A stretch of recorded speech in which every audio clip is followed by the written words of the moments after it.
taking receipts on all the people who continually mock and say that we ain't going to do anything. I'm taking receipts.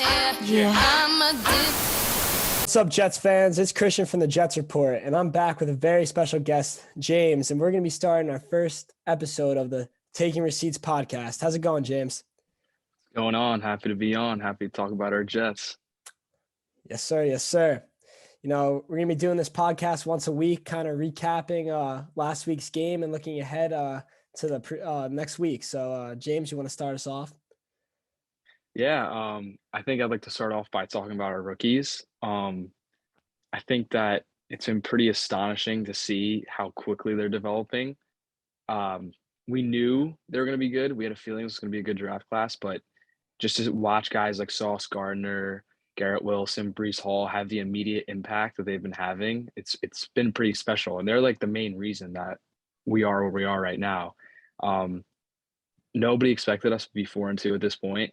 And I think if you told me that we would be 4-2 at this point, I'd tell you that we'd be riding the veterans. You know, it'd be guys like, I mean, Michael Carter's not a veteran, but a second-year guy. But it's Breece Hall in the backfield, who's already been one of the best backs in the NFL just 6 weeks in. And I know we haven't gotten a lot of production from Garrett Wilson except for that week 2 game, but he's been a big part of the offense too, even though the passing offense hasn't really gotten going lately. But I think it's just been so impressive. And to see Sauce manning down the defense and single-handedly taking down established NFL receivers, like they're the main reason we're at where we're at. And it's just been so impressive to see. Like it's so rare for rookies to develop this well so early, especially a rookie cornerback like Sauce. It's just been so great to see. And just Joe Douglas's second draft class really turning out, you know, good signs early. And this is his first draft class last year as well, headlined by Zach. AVT has been arguably one of the best players on the team, playing 3-4 different spots in the offensive line. Michael Carter, the running back, Michael Carter, the second in the secondary. It's just Elijah Moore, even though I know he's not happy with his usage right now, but we all know he's a big part of the offense too. It's just Joe Douglas with his draft class, and especially this rookie class. It's been pretty awesome, and they're a big reason we're at where we're at.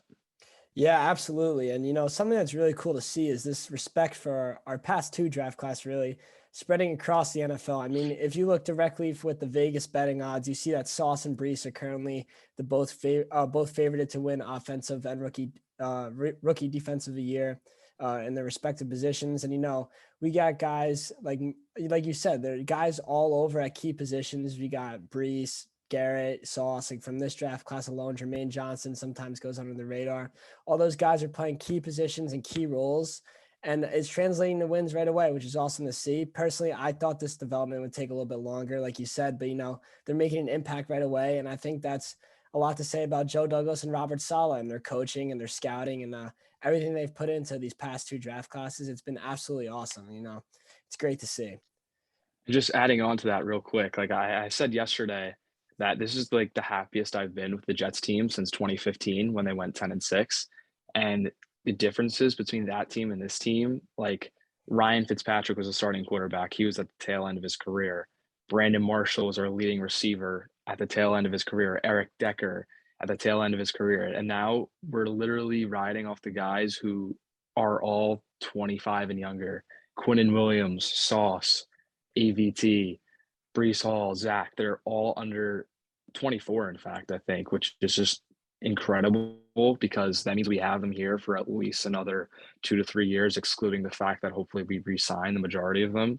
So it's just that much better that we have this young talent and that there's also a future. And it's not just like, oh, we're gonna have a good year this year and then just fall off like it did in 2015. I think that's a big part of it. Yeah, exactly. Saleh and Douglas set this team up for a great future, a great like window to win games. We got rookie contracts, we got 5th-year options, and then we also have the cap space in the future to resign these guys. So it's just awesome to see. And to transition a little bit, I know you mentioned Quinnen Williams. What a game he had against the Packers. I mean, I think it was definitely the best game of his career. I know he got in on that blocked field goal. He was in the backfield seemingly every play. He did force a fumble, it didn't get recovered, but he had a sack or 2. I mean, it was just great to see. I mean, what are your thoughts on that? And honestly, just the 4-man pass rush in general, that's been so successful the past few weeks. For some reason, I think Quinnen has his fair share of critics, and he's had them since he was drafted 3rd overall in 2019. I think that's because when you draft a defensive tackle that high, like a pretty low priority position in the NFL, you expect them to be the Aaron Donald, the Chris Jones type right out of the gate. And we really didn't get that type of production out of him early on. You know, he was getting the pressures, whatever, but he wasn't finishing with sacks. And so the people that just read the box scores like, oh, this guy's a bust, this and that. But then we saw in year 2, he took that huge leap.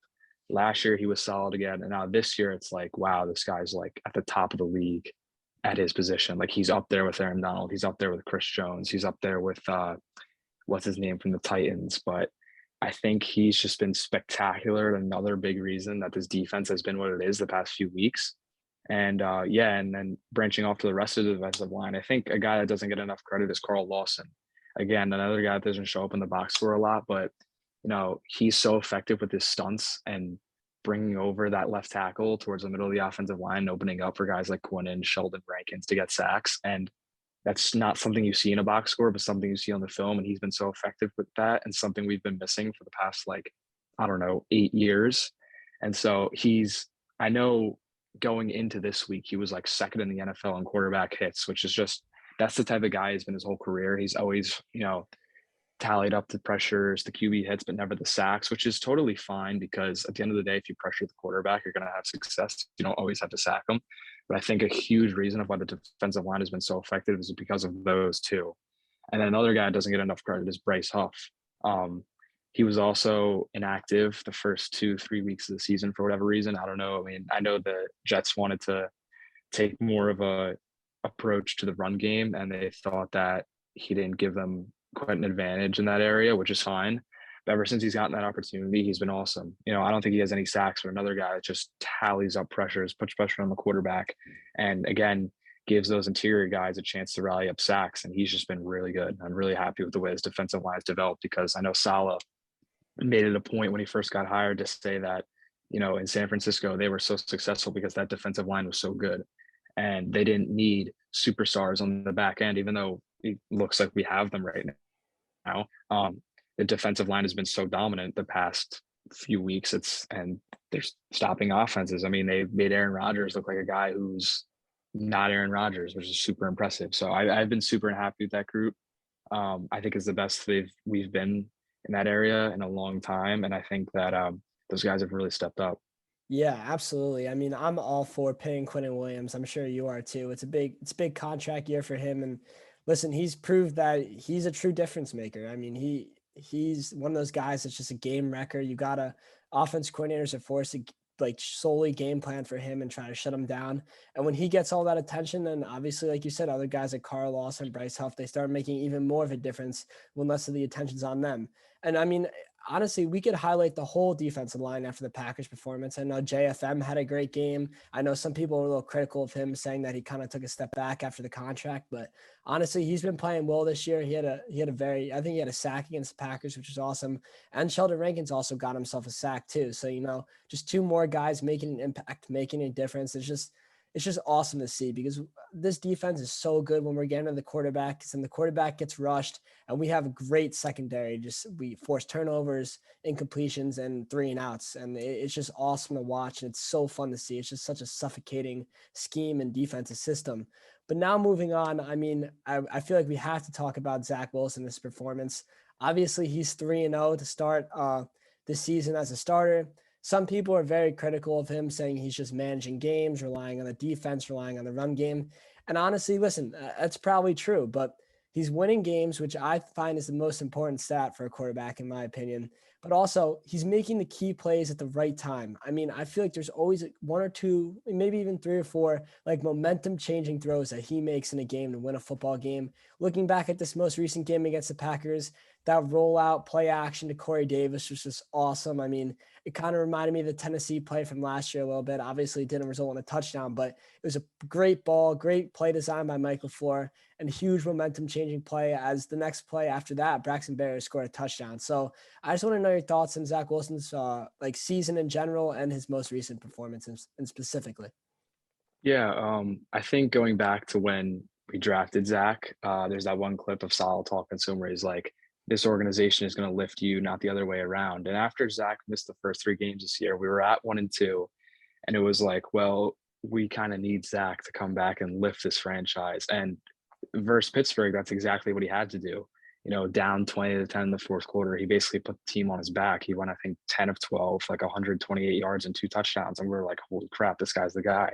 And these past 2 weeks, you saw him, like you said, kind of just manage the game. He hasn't had to do much. I thought his game against Miami was really good. I mean, no passes where you were like, wow, that should have been picked, or that was an awful decision. I thought he managed the game perfectly fine. And we let Breece Hall cook, and we put up 40 points. And then same thing this past week. Obviously, Zach's not Zach's best game, but Breece ran for 120 yards. Michael Carter had a solid game. So we're seeing exactly what Saleh promised him, and that this team is going to lift him. But when we do need Zach to step up, he's proven that he can do that, like he did in the Pittsburgh game. And so I think it's, people are saying, oh, he needs to be better than a game manager. He's a second overall pick. Well, the 49ers rode Jimmy Garoppolo all the way to the Super Bowl 3 years ago. He threw 8 passes in the NFC Championship. So I have no problem doing that if we're just going to run the ball down the team's throat the entire game. But I think we all know Zach is a lot more talented and a lot better than Jimmy Garoppolo is, which just makes it all that much better. And it's not a coincidence that we took the whole entire 49ers coaching staff and we have the same style of play. Like you said, we have that suffocating D-line. We have the really good run game and the wide zone scheme. And so the bottom line is that Zach's going to make plays when he has to, but right now he doesn't have to. So there's no reason to criticize him when all he's doing is protecting the football. He hasn't thrown a pick in 2 games. We haven't had a turnover in 2 games, and we put up 24 points in his first game back, 40 against Miami and 27 in Lambeau this past weekend. So I really have no criticisms on Zach right now, even though it wasn't his best game this past weekend, but I think he's doing a really good job protecting the football and just giving us a chance to win. Yeah, absolutely. I mean, I really love how you put it. Like, he's playing turnover-free football for the most part. Obviously, the first game back against the Steelers, there was some rust to shake off and a couple drop passes. But, turnover-free football in general, and he's winning games, and that's all I care about, honestly. That's all Jets fans truly care about. We just want to see wins. 3-game win streak since he's been back. And like you said, the running attack's been awesome, and we're averaging 30 points a game during this win streak. So it's not like the offense is getting carried by the defense necessarily. I feel like we're truly playing complementary football, and Zach's managing the game. So, I mean, that's all we could really ask for. And I guarantee it that he's going to get better as the season goes on. And he's going to have a couple of those signature games where he has to put the team on his back, similar to how he did in the fourth quarter against the Steelers, like you mentioned. So I'm really excited for the future with Zach, and I believe in him, and I truly think he's a franchise guy. But moving on, I mean, I feel like it's fitting. We have to talk about Robert Saleh and the receipts he's been taking due to this podcast name. I mean, it's been absolutely awesome. Honestly, personally, I don't know about you, I was a little critical of Saleh when he made those comments, the receipts comments. I thought it was a little, like, I don't know. I didn't really like how he said it in the media. I thought it wasn't the best decision, but it fired up the guys on the team, the guys in the locker room. And I think that's all that really matters. And it's resulted in a big win streak and a big culture change. So, what are your thoughts on Robert Saleh and how he's doing? Well, I think considering everything we've experienced as a fan of this team for the past 10, 15 years gave us the expectation that that quote from him was going to backfire really badly. But I think, obviously he's the head coach. He's in the building every single day. He sees the guys every single day. He knows what they're building. And he was confident in saying that. And, not only was it going to light a spark under his team, but he knew that something special was brewing. And I think that when you go 1-2 to start the season with a backup quarterback against a really tough schedule, it's hard to be upset with that. And I think a lot of people were upset with that because they want wins right now, whatever. And I think that receipts comment really lit a fire under the team. And it's kind of been their thing now. Like I saw Barrios on the Jets wing camp yesterday go, oh, we're taking receipts, So it really lit a fire under them. And I think that it's something good for the fan base to hold on to because, like I said, we've been so this isn't the right term, but we basically have PTSD of, things going extremely wrong with our team. And so once he said that, we're like, oh man, this is going to backfire. But it's been really good so far, and hopefully they keep riding it out.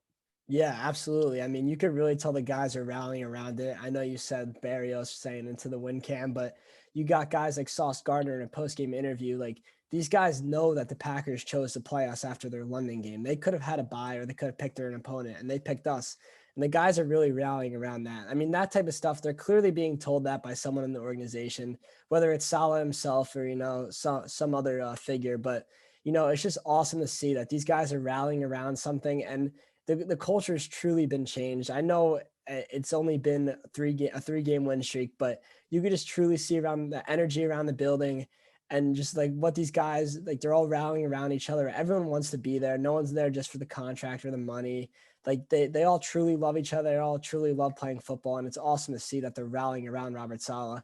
And, now we're also getting respect in the national media. We're ranked this week 9th in the ESPN power rankings. Could that be a little high and premature? Personally, I think yes. I find myself being a very optimistic Jets fan, but 9th might be a little high, but it's awesome to see. And then there's guys like, personally, I don't love all of his takes, but Stephen A. Smith is now talking good about the Jets after 2 months ago calling us a dumpster fire and like a know-nothing franchise. So it's just cool to see that the narrative's changing around the organization for once, because I feel like for my whole lifetime and your whole lifetime, it really hasn't been great. And we've really just been treated poorly and talked about badly by the national media. So it's awesome to see. But moving on. Just to add on, sorry, but I think we've always had this mindset of rebuilding and looking ahead to the future. And now it's like, wow, like the future is already here and like the wins are starting to come. It's actually like we've always envisioned this and it never happens, but it's finally like we have the guys and they're playing well. And like we deserve this so much. I know. I mean, just being on Jets Twitter, it's awesome to see. Like these fans were so hungry for this. And we're embracing it. We deserve it. We love this. I mean, we are the perfect fan base for a team like this. I'm just so happy to be a Jets fan right now. It's a great feeling after so many hard years. So it's just awesome to see. Now moving on, we're looking ahead to next week, and we're talking about a Broncos game that going into Denver, the same old Jets would probably lose. Going in a 4-5 start after a win. We tend to always lose those type of games, but now we're in a situation where it's a winnable game. I honestly think we should win this game and move to 5-2, but I just want to know your thoughts on the Broncos game and how you're feeling. I think it's a game that people should stop overlooking. It's never easy traveling to the West Coast as an East Coast team and winning.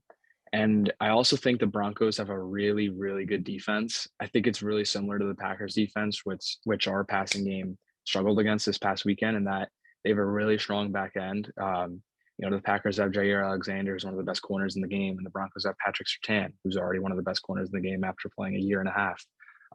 They always have a really good pass rush, despite trading away Von Miller last year. I know Bradley Chubb doesn't put up the big numbers in the box score, but he always creates pressure off the edge. And I think that it's important for the Jets to develop a game plan that will kind of, go against their blitzing. I know they're going to try to blitz and put pressure on Zach. And I know Zach has struggled under pressure this year.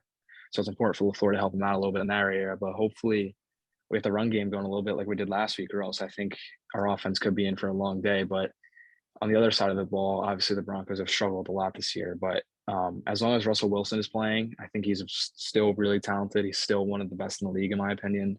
I just don't think it's going to be an easy game. Is it a game we should win? Probably, especially since we're 4-2 and things are truly different.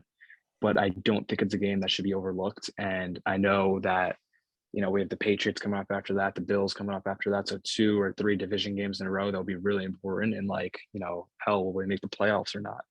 But I think that we have to take care of business this week. And like I said, it's not going to be easy, but I think that with the team we have, it's a game we should win. But again, the Broncos aren't a team that should be overlooked. Yeah, absolutely. I mean, I know Russell Wilson has had a tough start to the year, but at the end of the day, he's still that Super Bowl winning quarterback. He's still that top guy in the league. So you definitely cannot overlook him.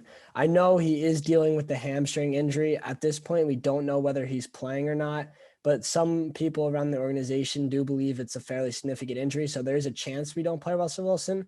But honestly, either way, this team should not be overlooked because, like you said, that defense is awesome. You mentioned a guy like Patrick Surtain. They also have Justin Simmons and Chubb, as well as some other very solid players around that defense. So it's definitely not going to be easy. The Broncos are in a lot of low-scoring games, which a lot of people knock them for their offense, but their defense keeps them in those games. I mean, it's very impressive. And obviously going to Denver with the altitude, a little later start, it's a very hard place to play. And I know those fans definitely aren't happy at 2-4, but they're going to still pack the game. They're great fans. They're loud. It's always a hard place to play. And we got shut out there last year. I mean, just as recently as last season. So it's definitely not a game that Jets fans overlook. Definitely not a game that Jets fans should overlook. I 100% agree. I mean, they also have talent on that offense. They have great receivers like Jerry Jeudy, Cortland Sutton. You know, I know there's a lot of running back controversy on their team right now with who's getting the carries of Melvin Gordon and Murray. But, you know, I truly feel like if we overlook this team, we're going to lose the game. So, but I trust Robert Saleh and that coaching staff to game plan for this game and truly put their best foot forward, because all the players in the media, when talking, they're always talking about how this is the normal standard. Winning's normal for us. We're not going to get ahead of ourselves. We're taking it 1 week at a time, which is an awesome approach, because I know the fans tend to get ahead of themselves, including me. So, you know, I feel like within the organization, they're a close-knit group, and I feel like we can handle this game. And personally, I think we come out with a win. I do think it's going to be a bit of a learning experience, especially since this team is so young. Like I said, going across the country, playing a team like the Broncos, who are kind of under the radar right now. You know, they had all this hype going into the season. They're 2-4. You know, even though I think the whole being angry and desperate for a win is overrated, I do think that the Broncos are going to be desperate for a win. And so I think that it's going to be a learning experience for these young guys. I think it's going to be really important for receivers to create separation early. You know, I think last week our offense struggled so much in the first half because LaFleur kind of tried to get the passing game going early and it wasn't working. And then once he turned to the run game, you know, that was working. And then that opened up the play action. So I think next week it'll be important to feed Breece early, get him going. Then you can open up the play action. Then the playbook really opens up. And then hopefully, you know, we can bury them going into the third quarter or whatever. But yeah, I think it's important for the young receivers to get open early so we can get that play action going. Yeah, I expect this game to be close, pretty similar to the Packers game. I don't know if it'll be as low scoring as the Packers game, but, you know, I think it's going to be a close battle. And honestly, I love our team in those close battles because we tend to wear out the other opposing defense with our rushing attack. And I feel like we're built to win a game like that, but absolutely, it's not going to be an easy game. Now, do you have any other thoughts before we close this out? I do just want to add that I think that this is a big game for our defensive line. It's been really good the past few weeks, and I think they have a great opportunity to be dominant again. And, you know, Carl Lawson, as I mentioned before, hasn't been putting up the sack numbers or whatnot, but he went up against a really good left tackle in David Bakhtiari this week. So I'd look for him to have one of those dominant games. And my prediction, or my bold prediction of this game, is that he's going to have multiple sacks, his first multi-sack game for the Jets in his career. If you have any bold predictions you'd like to add, feel free. Yeah, absolutely. I totally agree. You know, I mean, I would love to see a Carl Lawson game like that where he just absolutely dominates. I feel like that would definitely translate to a win, in my opinion. He's due for one. He's due for Yeah, one. absolutely. I mean, he's got that mean streak about him. He's definitely capable of it. I would say my bold prediction is Braxton Berrios takes a kickoff return or punt return to the house. You know, Wow. I feel like he's been close. He's close these past couple of weeks. He's had a lot of like jet sweep touchdowns against the Dolphins and the Packers, but you know, I feel like he's gonna take one back and it's gonna really change the momentum this week. I think it would be awesome to see. He's an all-pro returner. I mean, he's definitely capable of doing. We saw him doing it last year. So, you know, that's my bold take. I feel like it's gonna happen. I got a gut feeling. Give me a score prediction too. Score prediction. I think it's going to be a low scoring game. I think the Jets are going to win 17-13. Wow. Give me the Jets 26-17. 26-17. I think they open it up in the third quarter, make it like 26-7, 26-10, and then the Broncos score a late touchdown. I'm feeling good about this game. You know, I think they're going to struggle early on, but I think, like you said, it's going to be similar to that Packers game. And 5-2 going back home for New England would be huge. Yeah, that I don't think huge. anybody envisioned that, especially after the 1-8 and the 0-9 predictions that were flying out as soon as the Jets schedule came out in May. That'd be awesome. That's a receipt for you. Yeah, I know that would be awesome. I don't want to get too far ahead of ourselves, but MetLife would be absolutely rocking if we are 5-2 going into a Patriots divisional game. No doubt. Else. Well, you know, it was great. First episode of the Taking Receipts podcast. We'll see you guys next week, and go Jets.